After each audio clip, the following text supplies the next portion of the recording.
السلام علیکم ورحمۃ اللہ وبرکاتہ۔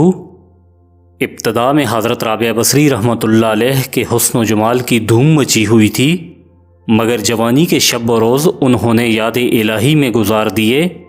ان کے چہرے پر پاکیزگی کا ایک ایسا نقاب تھا کہ دیکھنے والوں کی نگاہیں خود بخود جھک جاتی تھیں۔ اسی زمانے میں ایک نوجوان نے انہیں رات کے وقت ایک قبرستان میں چاند کی طرح دمکتے دیکھا تو وہ آپ کو کوئی غیر مری مخلوق سمجھ کر بھاگ کھڑا ہوا، لیکن دوسری صبح جب وہی چہرہ اسے بصرہ کے ایک بازار میں نظر آیا تو وہ عقل و خرد سے ہاتھ دھو بیٹھا اور رات دن اسی کے تصور میں رہنے لگا۔ آخر دل کے ہاتھوں مجبور ہوا تو لوگوں سے پتہ پوچھتا ہوا حضرت رابعہ بصری رحمۃ اللہ علیہ کے گھر جا پہنچا۔ آپ کہا کرتی تھیں کہ دل کے دروازے ہمیشہ کھلے رکھو، کیا معلوم محبوب کس وقت دستک دے دے، مگر گھر کے دروازے بند ہوں یا کھلے ہوں ان کی دانست میں برابر تھے۔ نوجوان کو خلاف توقع ان کا دروازہ کھلا ہوا ملا۔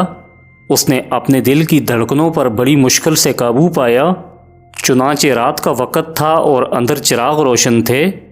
یہ سوچ کر بے باکی سے اندر داخل ہو گیا کہ حال دل سنانے میں کیا حرج ہے، زیادہ سے زیادہ انکار ہی تو ہو جائے گا۔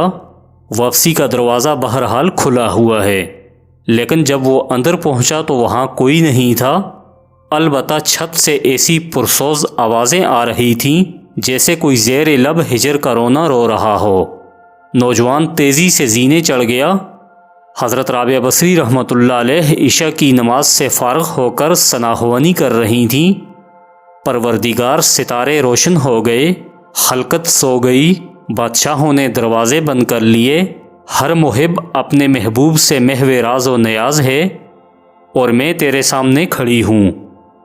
یہ سن کر نوجوان پر سکتہ طاری ہو گیا۔ اسی اثناء میں حضرت رابعہ بصری رحمۃ اللہ علیہ نے پلٹ کر اس نوجوان کو ایسی قہر آلود نظروں سے دیکھا کہ اس کی زبان گنگ ہو گئی۔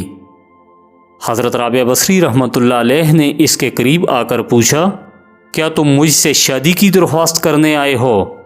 نوجوان نے لرزتے ہوئے ہاتھ سے اپنی زبان کی طرف اشارہ کرتے ہوئے کہا کہ وہ بول نہیں سکتا۔ حضرت رابعہ بصری رحمۃ اللہ علیہ نے کہا، اس سے پہلے کہ زبان کی طرح تیرا دل بھی چپ ہو جائے، تو جس راستے سے آیا ہے اسی راستے سے لوٹ جا۔ نوجوان صرف آنکھوں سے التجا کر سکتا تھا کہ نیک خاتون میری گویائی مجھے واپس دے دے، میں تیرے مرتبے سے واقف نہیں تھا، مجھ سے غلطی ہوئی ہے، مجھے معاف کر دے۔ لا علمی ہمیشہ قابل معافی ہوتی ہے۔ اس کے خاموش آنسوؤں کے جواب میں حضرت رابعہ بصری رحمۃ اللہ علیہ نے کہا، نوجوان، تو نے اگر مجھ سے کوئی زیادتی کی ہوتی تو میں تجھے یقیناً معاف کر دیتی، لیکن میں نے خود کو بہت پہلے اپنے رب کے حوالے کر دیا تھا۔ اب یہ معاملہ تیرے اور رب کے درمیان کا ہے، معافی مانگنی ہے تو اس سے مانگ، تو صدقے دل سے توبہ کرنے کا ارادہ کرے تو شاید توبہ کی خاطر تیری زبان کھل جائے۔ یہ کہہ کر وہ نماز کے لیے کھڑی ہو گئیں۔ نوجوان بھی بے اختیار سجدے میں گر گیا۔ وہ رو رہا تھا، نامعلوم کب تک وہ روتا رہا۔ جب اسے ہوش آیا تو زبان کھل چکی تھی اور توبہ توبہ کا ورد کر رہی تھی۔ پھر بصرہ کے بازاروں میں سالہ سال تک ایک مجذوب گرمی، جاڑے اور برسات سے بے نیاز ہو کر دیوانہ وار توبہ توبہ کے نعرے لگاتا رہا۔ اس کے نعروں سے بصرہ کی راتیں گونج اٹھتی تھیں اور بچے سہم کے ماؤں کے سینوں میں دبک جاتے تھے۔ آخر ایک دن وہ مجذوب اچانک ہی کہیں غائب ہو گیا، پھر کبھی اس کا پتہ نہیں چلا۔ وہ مجذوب یہی مذکورہ جوان تھا جو حضرت رابعہ بصری رحمۃ اللہ علیہ کی بدولت ہی دربار خداوندی میں مقرب ٹھہرا۔ اللہ پاک آج کے نوجوان لڑکوں اور لڑکیوں کو ان تاریخی واقعات کو سمجھنے اور ان پر عمل کرنے کی کامل توفیق عطا فرمائے۔